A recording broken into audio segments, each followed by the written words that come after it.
welcome to the People's Voice on 107.3 Darling FM. I am Paul the Magician. Zandas Okeke is running late, heavy gridlock in part of Owerri. But our guest is already seated, Chidi Emagi, who is a development journalist, a corporate administrator, and policy development expert. He is also the publisher of Nigeria News Guide newspaper. Thank you for joining us. Good morning, Paul. Good morning, listeners. You're welcome this morning. Today we want to talk about Imo State loans and the recent development that suggests that another 8.9 billion naira loan has already been approved by the Imo State House of Assembly for the executive arm of government. We'll also look at the allegations and response from the government with regards to collection of loans, and have your say. But right now we want to take a look at what some local tabloids are reporting, starting off with Nigeria Daily Horn or Daily Nigeria Horn. And it is we can start from the Ori begs striking isopadec workers to return to work. Page 7 has details of that headline. Of course, yesterday a lot of news media talked about the isopadec protest and the slash in their pay. And today, this morning, the report is that Ori is begging the striking workers to... yes, thank you. Is begging workers to return to work. Okay, let's go on with another headline. Police inspector commits suicide in Imo. Page 7 also has details of that story. Why would a policeman commit suicide? That's, I'm sure, the police will want to investigate and find out. Also from Daily Nigerian Horn, Imolites condemn assault on Nigerian watchdog publisher. Page 3 has details of that.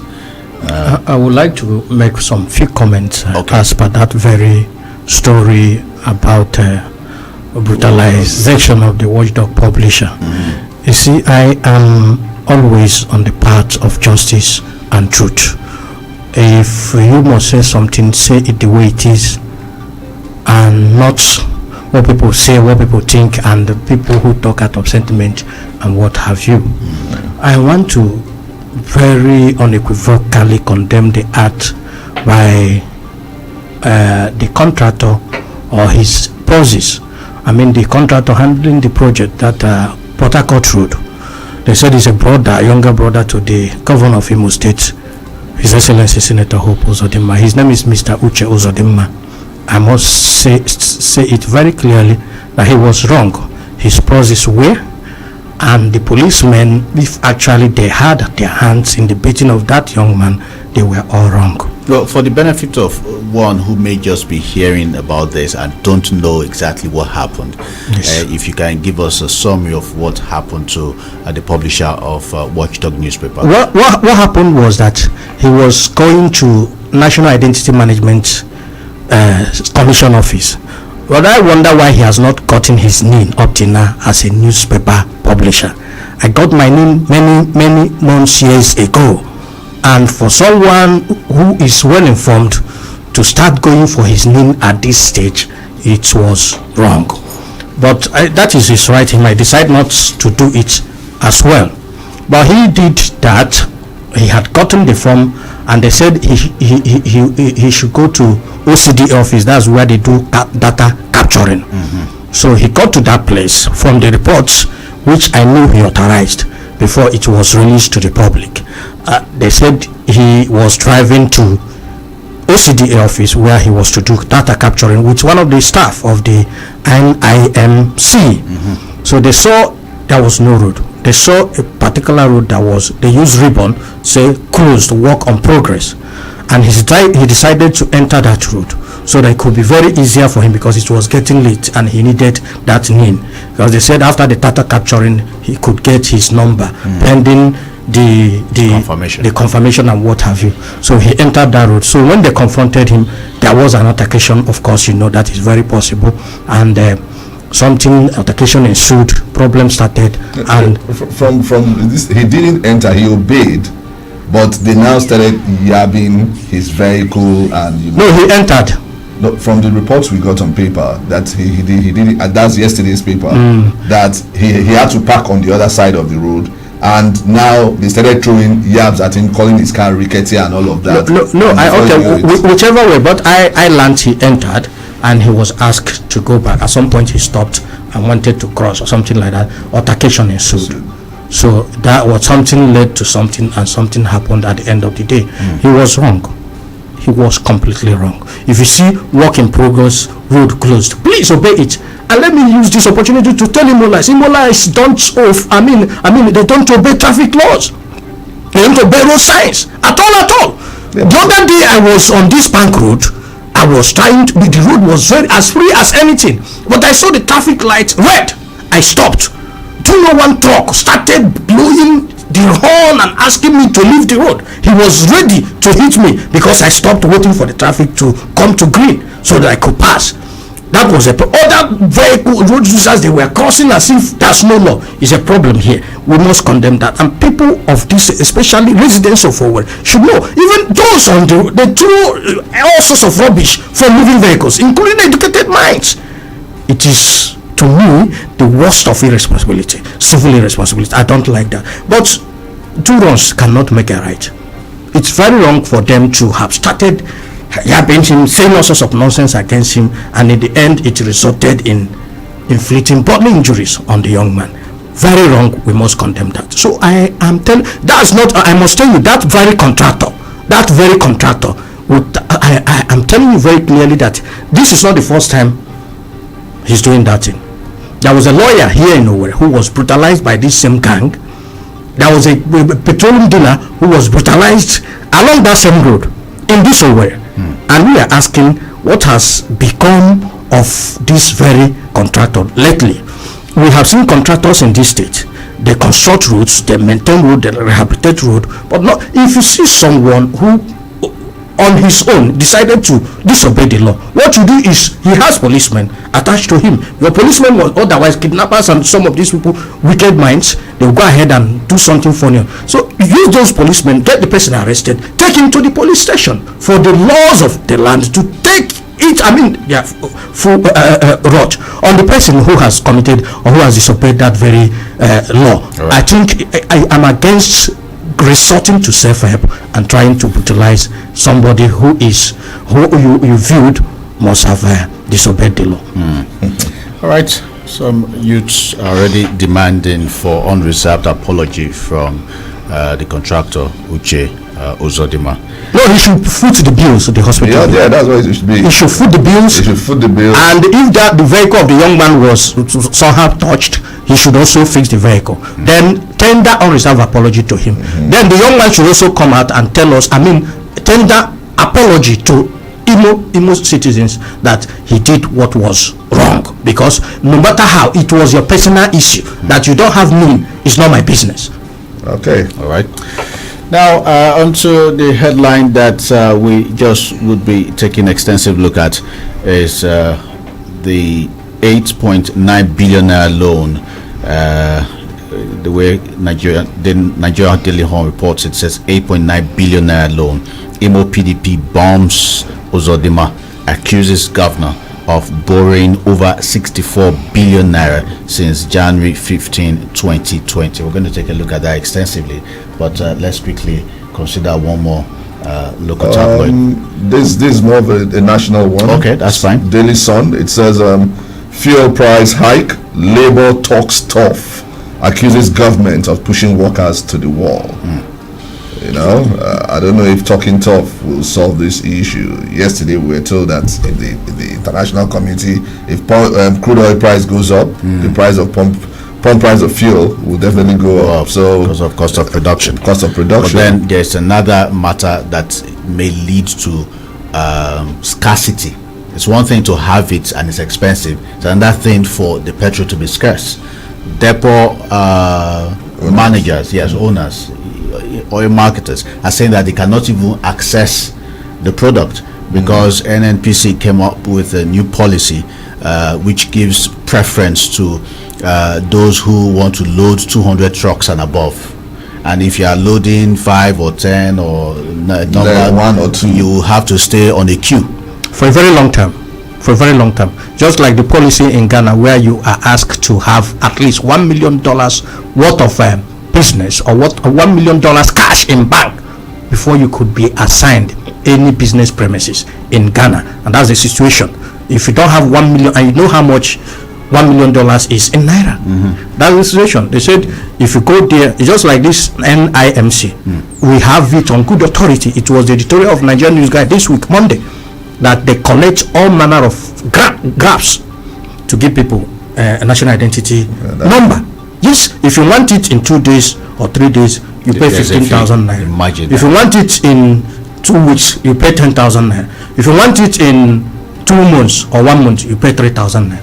So look at it. So the same thing is to these people who are more or less retailers. They have 1, 2, 3, 4 trucks to load. If they come to the depots, they are asked to wait.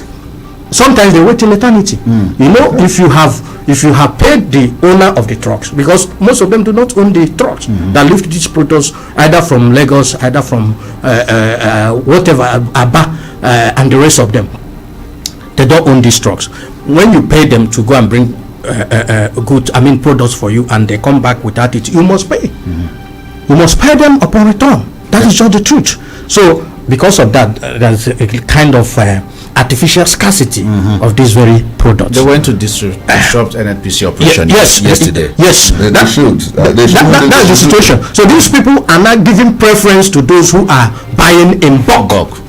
It's a free market economy, and there's no preference in a free market economy. So that's the situation we have found ourselves in Nigeria. And I'm blaming Buhari, I'm blaming NNPC and the rest of them. When Buhari was campaigning vigorously in 2015, he made statements that really appealed to Nigerians, convinced them, gave them strong confidence that truly he was coming to work. He said he was coming to revive the refineries in Nigeria, Kaduna, Warri, Port Harcourt, and build new ones, so that petroleum products could be sold at 12 naira, 13 naira, 20 naira, as the case may be.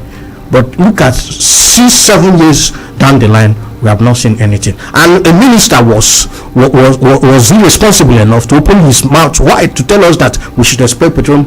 That is the PMC, right? Not PMC, that is the PMS. To sell at 200 naira per liter in few months or in few weeks to come. What's an insanity? All right, let's take another one. Igbos will take every legal step to regain lost ground in Nigeria, vows Ohaneze. And then there's an interesting one here.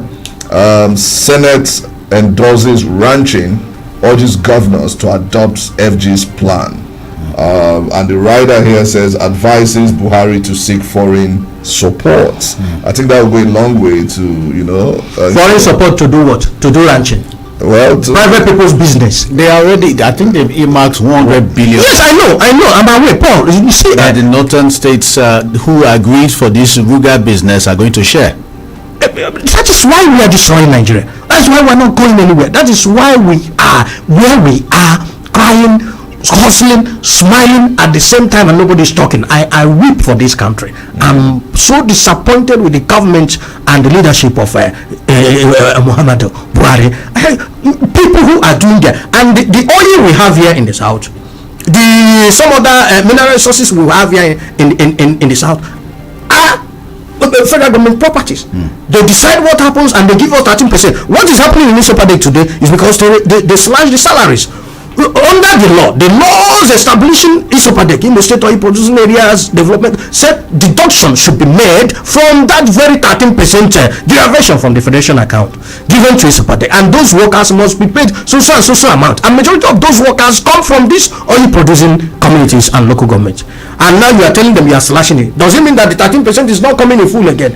They should come clear and tell us what's actually happening. Now you are giving people 100 billion, giving them 50 billion, giving the 200 billion. People doing their business. Cows do not. Cow business does not remit anything by way of taxes and what have you to the federation account. I've not read that anywhere. Nothing like that through the custom, through anywhere. They don't pay. They are into nomadic farming, and anywhere they are, they come to Imo State, they don't pay tax. They go to Abia, they don't pay tax. They go to Enugu, they don't pay tax. We we are the people at the receiving end of all the activity. At the same time, we are using federal budget to equip them, to give them ranches and what have you. If it's going to help in solving the herders farmers clash, I think some will say it's a small price to pay. Yes, because I mean we lose people every day. People are traveling, herdsmen with guns and everything, stop vehicles and move them into the forest, collect millions and all of that. The rustlers and those killing are not necessarily the herders. Well, but so you might set up these policies that will cater to the headers, the legitimate headers, but those ones that come out. But you know, the foregoing right now is that there has been ultimatum that they should leave the forest. The northern governors have accepted that nomadic farming is outdated. It's archaic. That's what they said. So Kano State has said they have banned open grazing, and they're going to open a big settlement. Kaduna is following the same route. You understand? So by the time they do that, maybe we'll start moving from here to go buy the cows we want to eat there. If we like, and then there'll be ways of collecting tax or taxes. You understand? Because now when they are pinned down, you cannot collect taxes. So I think if you give them what you call startup, for instance, you should also consider Igbo traders in the north. Those who serve their masters and nothing to start business. And they are law-abiding citizens in the north, in the west, everywhere. You should also consider Yoruba people. You should also consider some other ethnic nationalities in this country. And you are singling a people out, a race out, a tribe out. CBN put out 50 billion for small-scale, medium-scale enterprises. That one is pro rata. Okay. It's everywhere, and there are conditions for that. They are being catered. There are conditions for that. You must have your tax identification number, TIN. That's number one prerequisite. You must have it. You must have SMIDAM. That is, you must be a registered member of SMIDAM. You must have a registered company. How many of these northern herdsmen have registered companies? But they assess funds every now and then. The northern governors, come together and serve like collateral for them to assess. In this case now, this doesn't happen. This one now, there's no collateral. They say these are the conditions you must meet.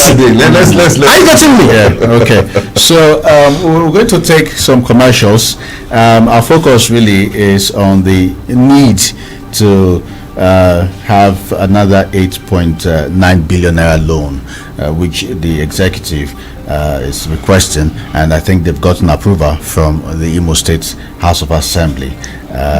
Is it justified? We do need money for infrastructure, no doubt, but then how are we managing the loans that we've had in the past? And there's the current accusation that between January 15th of last year and today, Imo State has borrowed over 64 billion naira. How true is this statement? Stay tuned. We'll be right back after this break. Darling FM 107.3. Darling FM 107.3.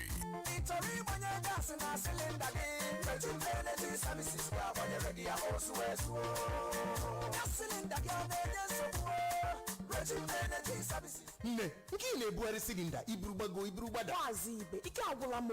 Amaghị m ebe ọzọ ga-abụ nga agbata gaasị njesi nne. Ndị shọ maka osugo nwaanyị orogwe ekpesazina maka na ndị na-eji mega gas plant anwụchaala ọzọ n'orogwe anyị a lee nnukwu oke nekwekwa bọgịrị savisi ha na-enye kara aka ha bụrụ ụzọ ha anara gị silinda gị gbajuru gị ya o jupụ m n'ọnụ ha ewere aka ha dọnyere gị ya na moto ha na-erekwazi silinda na accessories ya ma na-edozikwazi silinda mebiri emebi mgbagaba ugbu a na uhu afọmakọ dị so n'ụlọ ụka ndị Salvation Army orogwe Owerri West Local Government Area of Imo State ka ị bara okwu n'ụlọ pụọ n'akara ekwentị a 09137720001 maọbụ ị gaa na webụsaịtị anyị www.regimgas.com.ng ma cheta na anyị nwere Regime Gas Plant n'Egbu Road n'iru Relief Market Owerri ya na Warrior North Pocket Layout Irete Egbada Junction Onitsha Road Owerri Regime Mega Gas Plant esimesi ebirila ọkụ rental hotel and suites along the way from home hotel and suites for your luxury and comfort enjoy yourself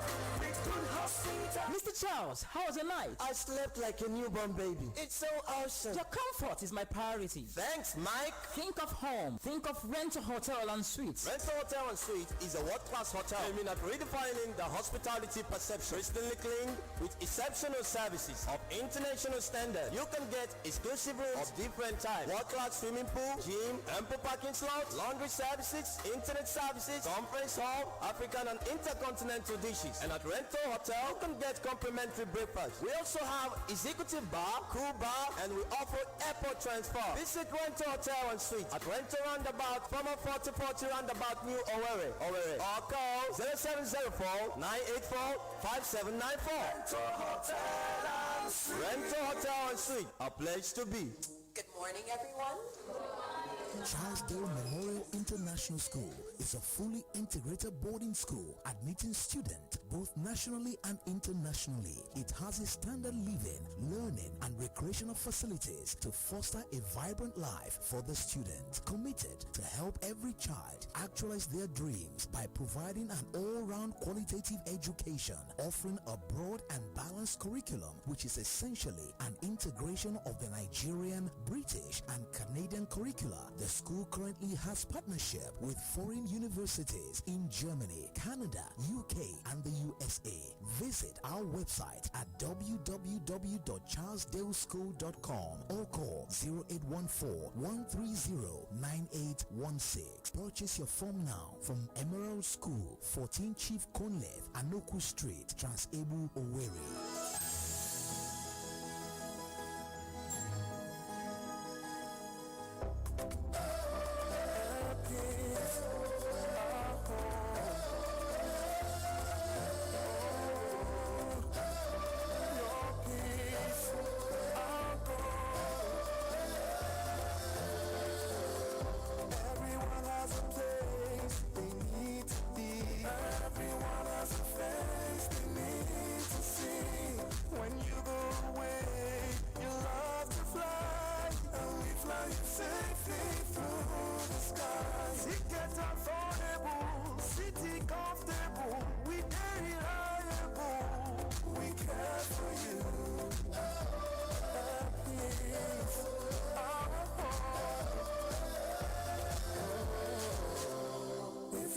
For bookings and more, visit our website today on www.flyairpeace.com. OneXBet, huge wins from high odds all the way with the fastest payout. Take more of our winning advantages from your deserving bets on all sports, because with OneXBet, everyone can win. What about you? Visit our website on onexbet.ng. Use promo code BETNG and get up to 200% bonus on your first deposit. Yes, 200% bonus on your first deposit. OneXBet. Bet for every taste. Imo State Zoo and Wildlife Park, Ministry of Tourism, Creative Arts and Culture, Owerri, cordially invites the general public to a special Valentine celebration tagged When Love Leads, featuring executive zoo tour guide, live video and pictures with baby lion, free life transforming books distribution, local diets and drinks at the newly commissioned Elephant's Kitchen, quiz competition for couples, youth and children with lots of gifts, live games, horse ride, music and dance. Date February 13th to 14th, 2021. Time 9 a.m. to 6 p.m. daily. Venue Imo State Zoo and Wildlife Park, Nekede, Old Road, Owerri. Tickets 500 naira child, 1000 naira adult, 1500 naira couple. Note, all COVID-19 protocols should be strictly adhered to. For more inquiries, call 081-4466-4997. Welcome to one of the best animal attractions in Nigeria and the only surviving zoo in the south. You know me, who gang? You are moving to the switch gang. It can be with the switch gang. Right now you are moving to the switch gang. Set our gang. Retire well gang. Pension secure gang. Just switch gang. Set our Stanbic IBTC gang. Transfer window gang. Happen to life gang. One pension manager gang. Join the switch gang today. Stanbic IBTC Pension Managers, a member of Standard Bank Group.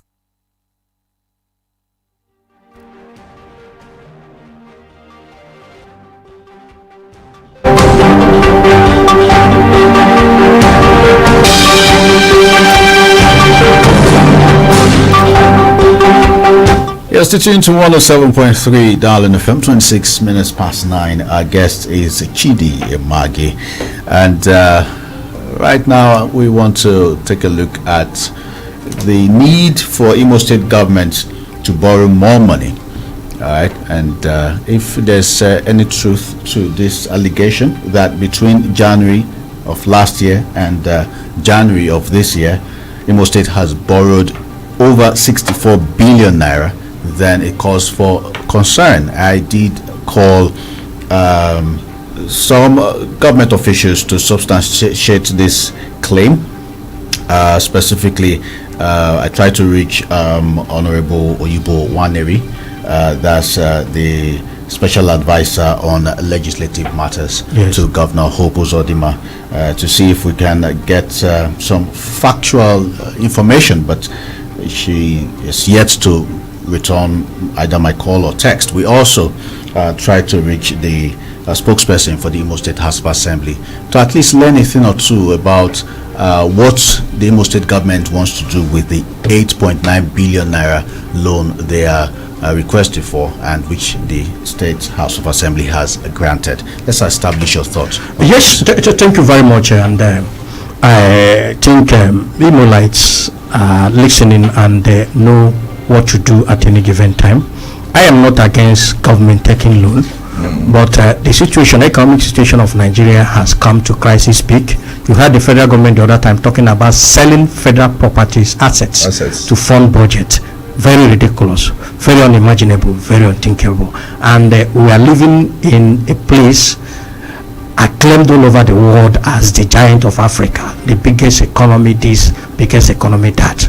In Imo State here, this is not the first time under Okeke administration. There were times and periods huge amounts of money were said to have been borrowed from commercial banks to fund projects. And sometimes I begin to ask, these policies and these laws, these bills people tend to pass in the houses of assembly or parliamentary houses, what do they go through the rudiments, through the procedures, through the nitty-gritties of lawmaking? The answer is no, because in a case like this, if you are to pass a budget, if you are to borrow, if you are to do critical legislating, the public must be aware, they must be carried along in the whole processes, and there's something we call public hearing on bills like this. If you do public hearing, stakeholders in the economy, stakeholders in the education, stakeholders in business, stakeholders in the media will converge in the committee room 209. I don't know where they sit now for public hearing, but then when I was in the house, I was chairman House of Assembly Press Corps for years. It was in the committee room 209, and I was instrumental to a number of bills passed many years ago, particularly between 2007 and 2011. And I don't know, that time they were thorough. They were circumspect. They were very they had done the mind of the people. They had so much. They were at freedom to invite the people, at liberty to tell the people, look at the way we are going. Do we proceed? Do we stop? But in this case now, I see a situation where people like the budget they passed. The other time, it didn't last for 2 weeks. Yes, about 3-4 sittings and budget. Yes, they passed it. That is, I don't understand our people again. I don't understand where these lawmakers are coming from, where they were trained, the universities they attended, and the type of training they were given upon winning their elections for their various constituencies. Because after that, they go for training. Sometimes 3 months, 2 months, 1 month, retreat, where you are taught on the rudiments of lawmaking. And in this case, even they know it, they pretend. Some of them who went to university pretend as if they are secondary school leavers. Some of them who are supposed to know, because they are afraid, they cannot say anything. And if you say you are victimized, they are meant to keep silent. Another thing is that they collect their own cuts up front. They collect their own cuts up front because they see it as an opportunity to enrich themselves. Otherwise, if you want to borrow a big amount as huge as 9 billion naira, people should have been involved in the first place. I give it to them that they were not, and they are not serving the interests of Imo people. They are serving the interests of their families, their proxies, their cronies, and their businesses. And probably the executive. And probably this, yes, now the executive is the key thing. That is the thing. So I must say now that if they have borrowed, or if they have aided the executive to borrow, how much? If it is 9 billion, did you go into specifications, sectors and subsectors? If you are going to do projects like road construction, how many kilometers are you looking at? What is the cost of doing 1 kilometer, for instance? About 5, 7, even 10 years ago, a kilometer of road was 33 million naira asphalted. But you see them, you see a kilometer now, they peg it for 100 million, 150 million. I don't know the amount now. But I'm talking about some years ago when I did the investigation. I discovered that it was 33 million naira per kilometer. So if you do 10 kilometers, you are talking about 3.3 billion naira. So how many kilometers were they looking at before they consider this huge and that outrageous amount of money? I am not saying if you want to do road and other critical infrastructural needs in the state, fine. But you must also consider that if you borrow to continue to do infrastructure, what about other sectors? And how do you pay back? That's no, I say it every now and then. The IGR system of Imo State is nothing to write home about. Contractors, consultants are handling the projects, and the monies are going into the private pockets of individuals. There are monies Imo State government are supposed to collect from FUTO, are supposed to collect from Federal Polytechnic, are supposed to collect from Federal College for Land Resources Technology, because those are tax deductions, penny deductions from taxes deducted from workers, because they are in Imo State here. The universities or the institutions are stationed in Imo, so those remittances must be made to Imo State. So are they doing that? Who is collecting, and how much do they amount to every month? And these things happen here. Then again, the people are asking, industries don't pay taxes. That is correct. Imo State is among the least independent of tax. Are you quite sure with that? Because I am very sure.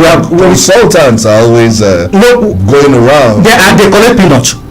They collect peanuts. A situation where is there really business or economics? Is the economy in Imo State buoyant enough to guarantee collecting what might not be termed peanuts? No, what I'm calling peanut is what peanut is in all intent and purpose. That is peanut. The economy is poor. No, the economy is not poor. The nightlife of this place, the Imo State, is enough to generate revenue to at least pay salaries. Nightlife? Yes. The hotels here, the clubs here, and the rest of them. No, I am telling you, a bottle of Glenfiddich. You know how much they sell it in a particular bar. One bottle. Let's stay on course. And you don't need the VAT Mike, for a bottle. Attention, please. We will talk about the IGR some other day. But right now we're looking at the essence of the loans, the processes which you've explained that should have been followed, especially from the State's House of Assembly, and what we should be borrowing for if we must borrow. Because while you were talking, I was going through the NBS report of last year that says Imo State is the unemployment capital in Nigeria. 75%.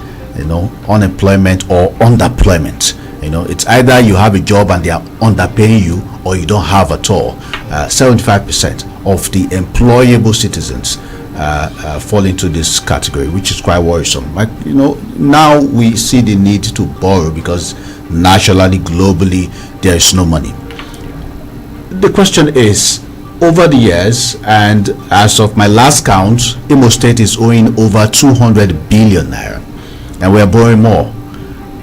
Are we putting these monies into where they are supposed to be put in terms of making sure that the people of Imo State are getting dividends of democracy?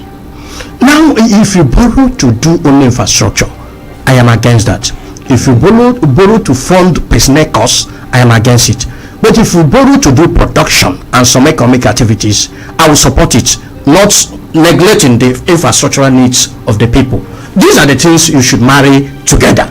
Now, if you are coming to tell me that strictly or specifically you are borrowing to fund projects alone, projects I know only roads will really, that one has direct pairing with the yearning and aspiration of the people to also boost the movement of farm produce from rural areas to the urban centers where they will be sold and food will be in surplus. But beyond that, that is road. What about other areas? So are you telling me that the 9 billion naira is going to be plunged into road construction alone?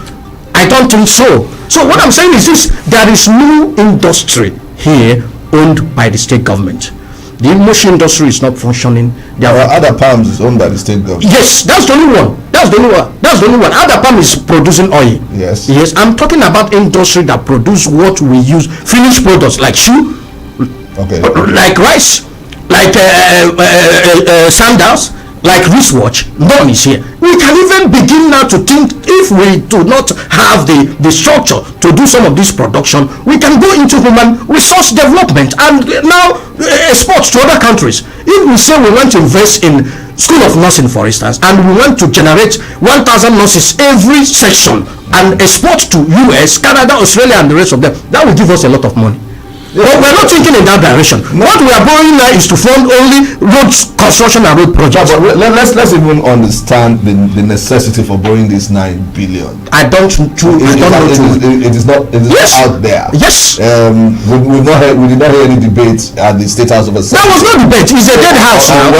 On whether the government should borrow it, because at least they would have told them this is what we want to borrow it for. You know, so that should be sectoral provisions and what have you. And this is something that is happening presently in Nigeria. Governors of various states just go out there, borrow money and they tell you it's for development. They don't earmark it or for what sector of development you are looking at. How do we deal with such situation, giving a blanket cover to borrowing? There's nothing you can do. The Bible says when the foundations are destroyed, what can the righteous do? There's nothing you can do, because it's a connivance, it's a conspiracy between the executive and the legislature.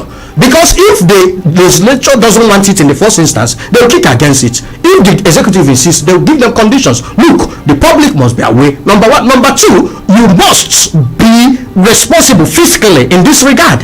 Tell us when you are going to realize this project. They do it in tranches. Release 2 billion today. After 6 months, we see the effects. We release another 2 billion. But now it's a blanketing. They are releasing 9 billion at a go to the Fidelity Bank. That is around nonsense. I don't support. Last year, at least, we know that they borrowed to buy jeeps for permanent secretary. And judges. They bought jeeps for permanent secretary. They bought saloon cars for some senior workers. You know, they bought Hilux for special advisors and all of that. So look at it. So how much these activities now, how much did they generate? How much are they generating? It's just start and finish something. It ends there, and the money is gone. You continue to pay 30%, 20% interest, 18%, 11%, as the case may be. Oh no, Paul and Chidi, it's like the legislature is failing the constituents, because they are the ones that are supposed to check the executive, and over time we are seeing a rubber stamp legislature.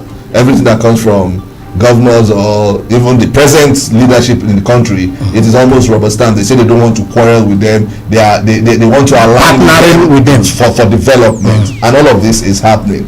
If we cannot get governors to give blanket borrowing, then at least we should be able to tell our legislators that this is not what we want. It's because they don't have financial autonomy.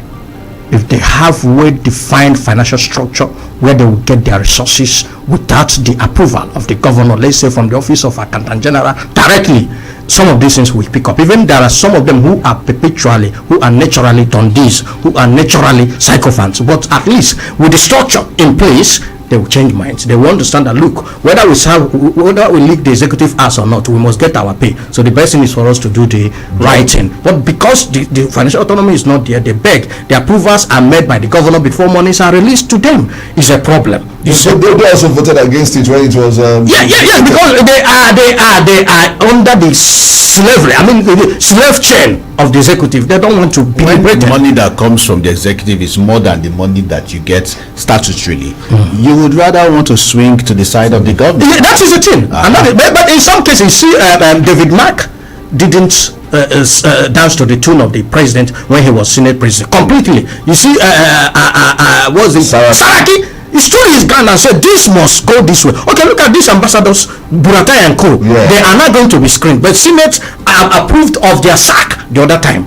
They are not going to screen them as people who were not fit to do security work, which they were professionally trained for, are not going to do ambassadorial work, which is completely strange to them. Maggie, we're not in a comedy session. You almost this is not comedy, Paul. Please, I take exception to that. What I'm saying is that I was going to laugh, really. Laugh it out.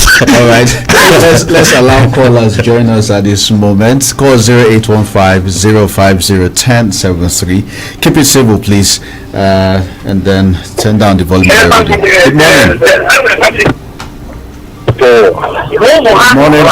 morning. Good morning, Uncle Paul. Good morning, Mr. Zandas. Good morning. You're welcome. Your name and where you calling from? My name is Michael. I'm calling from Oxygen Avenue in New Way there. Okay. I want to make an interview. Good morning to the guest on the studio. All right. Good morning. You're welcome. Good morning, sir. You're welcome. Yes. I have to be honest with you. I want to really appreciate your input in this program. I've been following your program, following your input. It's been very real, very light and direct. You say things the way they are, and that's the way it is. So, moving forward, the way things have been moving in the state, considering the IGI, considering the IGI being low, considering borrowing money here and there, injecting the state perpetually without being able to, inside the state, being able to, invest in the industry. Like it's really going now. Uncle Paul, it's really going now. There are no top hotels in the area. There are the new ones that keep coming up. Why can't an individual or even state government, create another example for corporate society, companies that produce safe and tissue papers, plastic companies, all these equipment hotels use. Then we create more jobs for youth and also encourage the economy to grow. And instead of going to build roads without creating capacity, without investing in people by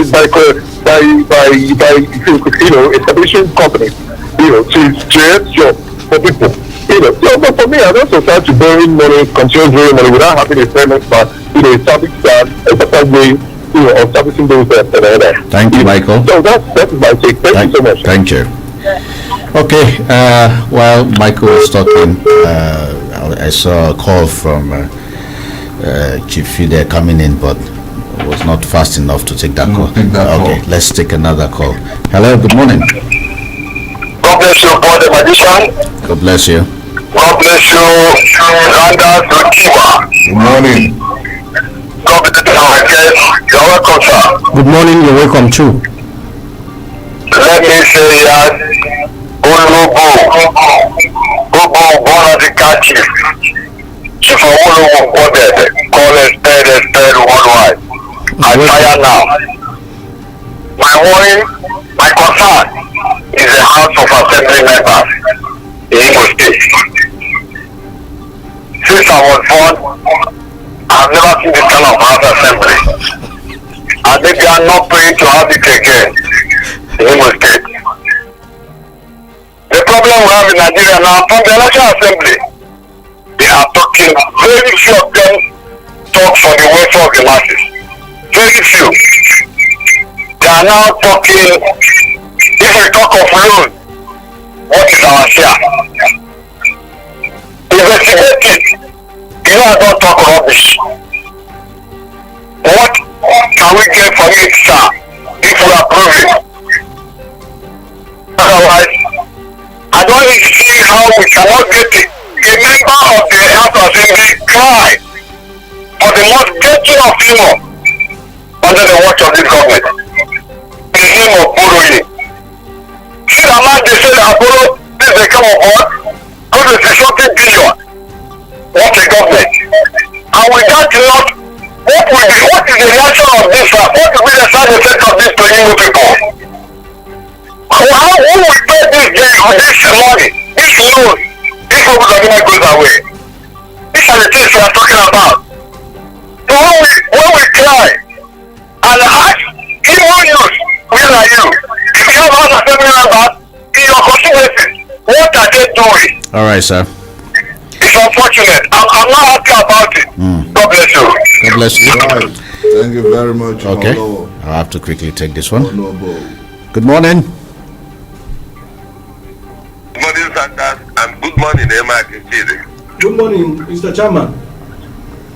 Thank you very much. My name is Chief Dr. Fidel Onyeneke, and I'm calling from Owerri. There is nothing wrong in borrowing, both by government, by private organizations, and so on. But there is everything wrong when you borrow and you don't use it, you don't invest it on issues, the things that will touch positively on the lives of the people. It's unfortunate if the Imo House of Assembly approved this loan without knowing the details of what the loans are supposed to be used for. But I'll be surprised if they really did this, because it is still verifiable. Because the responsible House of Assembly must do that. But without waste of time, let me quickly suggest we have moribund establishments that can create employment if revived. One of them is Dafutu Poultry. We have the Imoroba Estate. We have the Songhai Farms. And there are one or two other companies established in this state during Mbappe. Let the government identify them, revive them, let them start working so that there will be employment for the people. Thank you. Above all, other infrastructural facilities that will touch positively on the life of the people should be developed with this particular loan. Any attempt to use this loan of frivolities must be resisted. Thank you and God bless you. I'm Fidel Onyeneke. God bless Thank you, Fidel. Thank you. Hello, good morning. Good morning, Paul and Sanga. Good morning, Friday. How are you doing this morning? Good morning, you're welcome. Are you?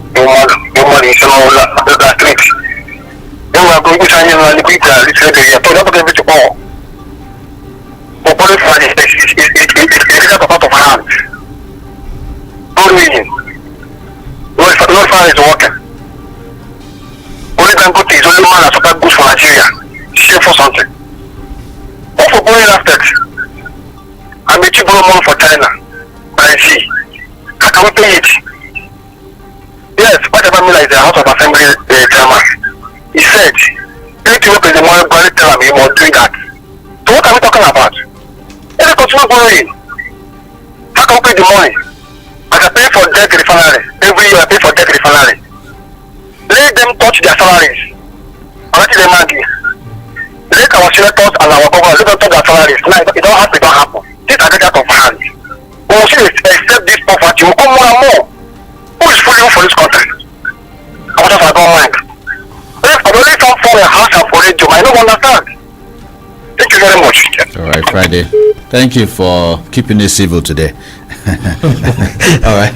He's usually very passionate about his thoughts. Yes. We're going to take some commercials. When we return, we'll accommodate more calls and, of course, take a concluding statement from our guest, Chidi Imagi. Stay tuned to 107.3 Darling FM.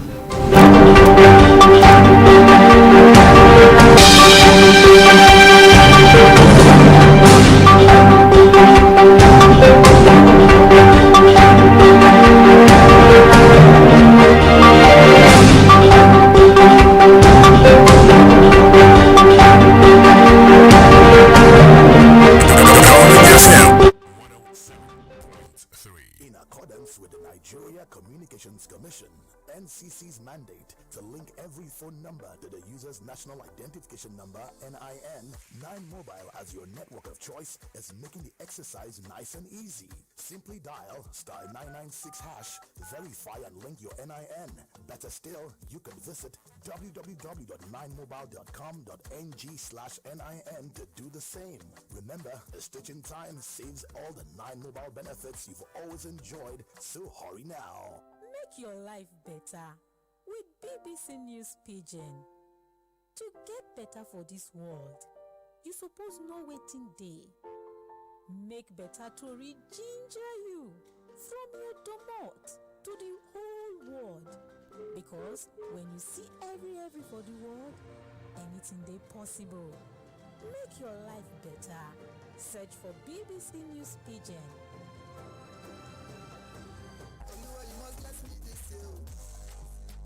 Happy festive season. My people, Better Life Estate. Better Life Estate don't come again, Them talk say you fit secure your future with a land plot for anywhere with Better Life Estate them locate. So you know say you fit buy premium land plot at Blossom Layout Estate. We say now 1.5 million naira only per plot. And if you want to pay your money small by small, you go pay 1.7 million naira over 6 months. This land locate for 3 minutes drive from Avu Junction along Port Harcourt to Wiri Express Road, and for Better Life Royal Estate, that one locate for 3 minutes drive from Futo Junction along Umuokene Express Road, Imo State. And now 1 million naira only per plot, or pay 1.2 million naira. We go fit pay small for over 6 months. Secure your future today, with Better Life Estate. Better Life Estate office day for kilometer 8, Futo Junction, Obinze, along Port Harcourt to Wiri Express Road, Imo State, or our office with day immediately after St. Helens Catholic Church, Akara bus stop, Irete, along Onitsha Express Road, Imo State. For more to make a call Better Life Estate today on 0903 0205 606 or 0702 551 6369.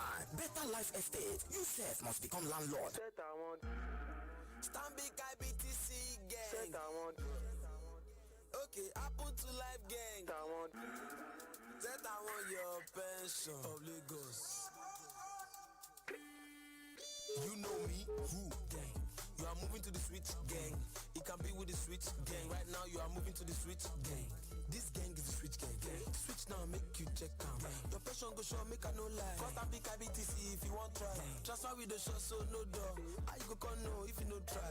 No confirm account with the no sign. Pension manager, we go show you die. Set I want gang. Retire well gang. Pension secure gang. Just switch gang. Set I want Stanbic IBTC gang. Transfer window gang. Happen to life gang. One pension manager gang. Join the switch gang today. Stanbic IBTC Pension Managers, a member of Standard Bank Group. Smile Foundation Ministry cordially invites all the young men and young ladies in Obibiezina and environs to the 2-day joint Valentine Bash of Smile of the Damsel and Manpower. Dates: Saturday 13th February 2021 and Sunday 14th February 2021. Time 3 p.m. each of the days. Venue: Senator Eza Joku's Place, Ameze, Obibiezina. Note: it's an open-air event and all COVID protocols as required by law will be strictly adhered to. Everyone must come with their mask. Engineer Mrs. Chinwe Ajoku, lead coordinator. Darling FM 107.3.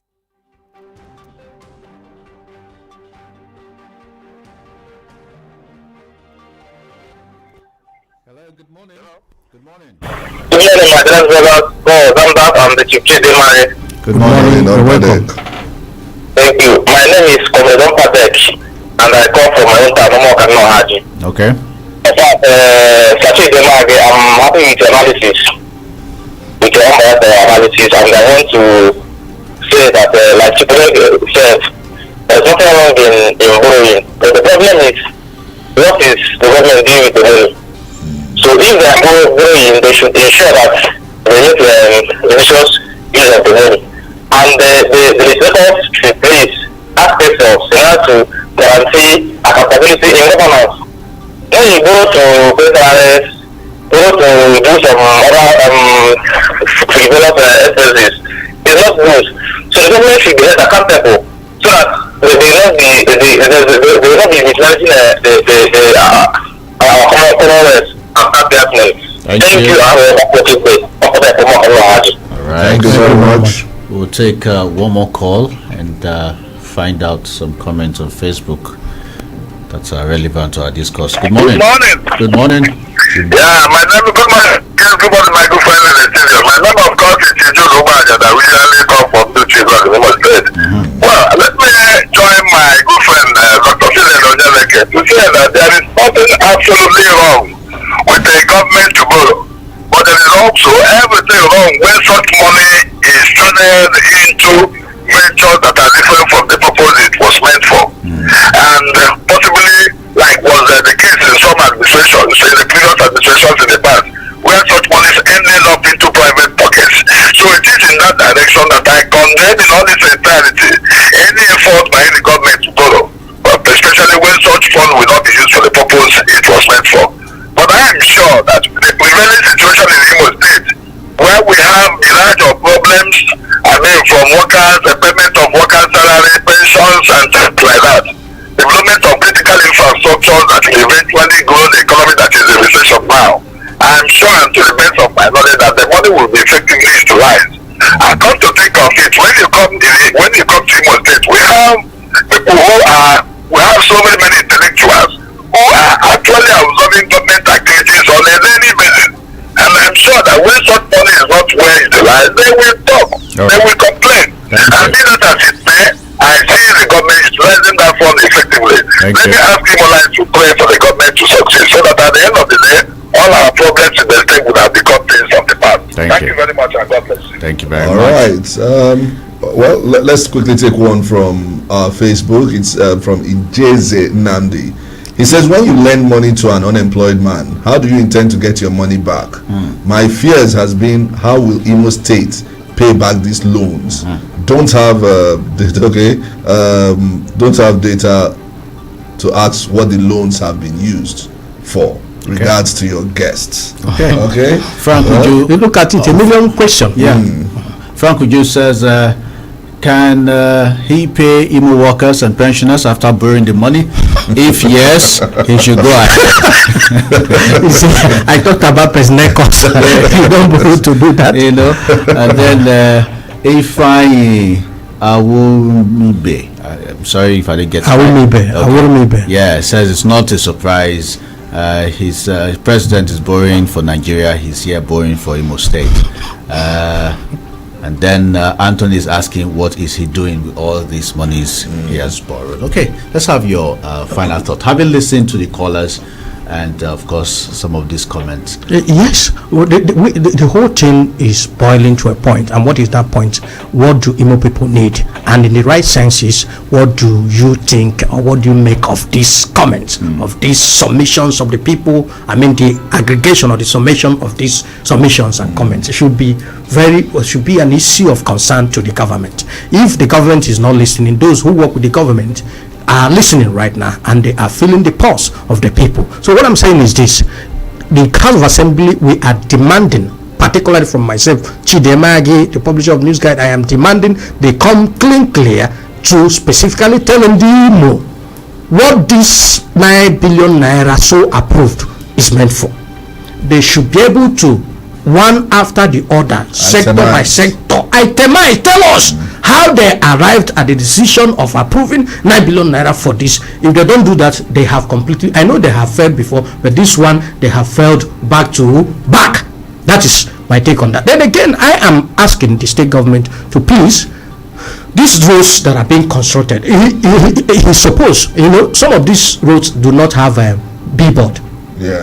No billboard. Yes, they tell us the contractor, the duration, and the amount, or whatever is possible. So and what have you? So when these things are not done, and there's also environmental impact assessment. If you are going to demolish, are you going to pay compensation? Are you going to do this or do that? Especially those roads that have buildings on them.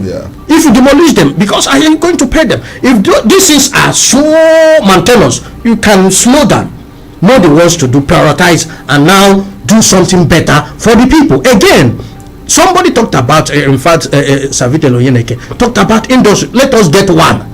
I mentioned Zandas. The other day we talked about coming up with an economic recovery team.